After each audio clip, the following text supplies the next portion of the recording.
Hey y'all, you're not getting fat because you're overeating. What? Stay tuned and I will explain to you.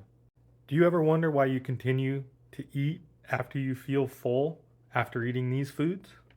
All of these foods have one thing in common: very low fiber, if any fiber at all.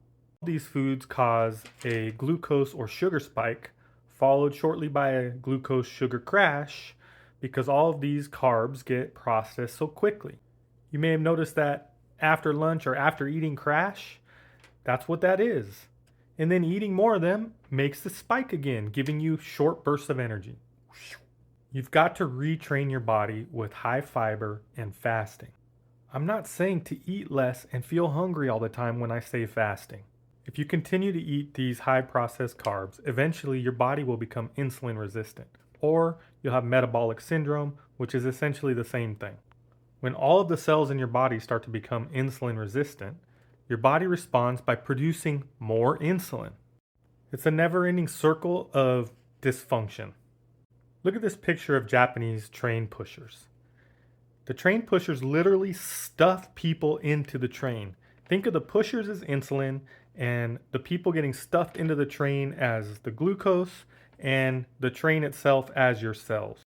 As your cells get fatter and fatter, they get stuffed. It gets harder and harder for them to fit in the train, and you need more insulin or pushers to force the glucose into those cells. Insulin is a hormone. Your hormones are making you fat, and your cravings are to fuel that process. I want you to think of it this way: growing children eating a lot of food during a growth spurt. Are they growing because they're eating so much food? Or are they eating so much food because the growth hormone and the process of growing is requiring the fuel? You can't expect a child that, let's say, wants to stay small forever to just will themselves not to grow. It's the same reason you're getting fat.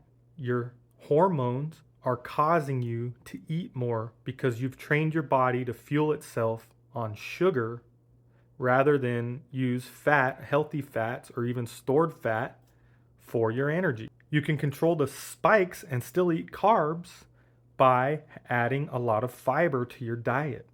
And the fasting part is you controlling when you're burning that fat.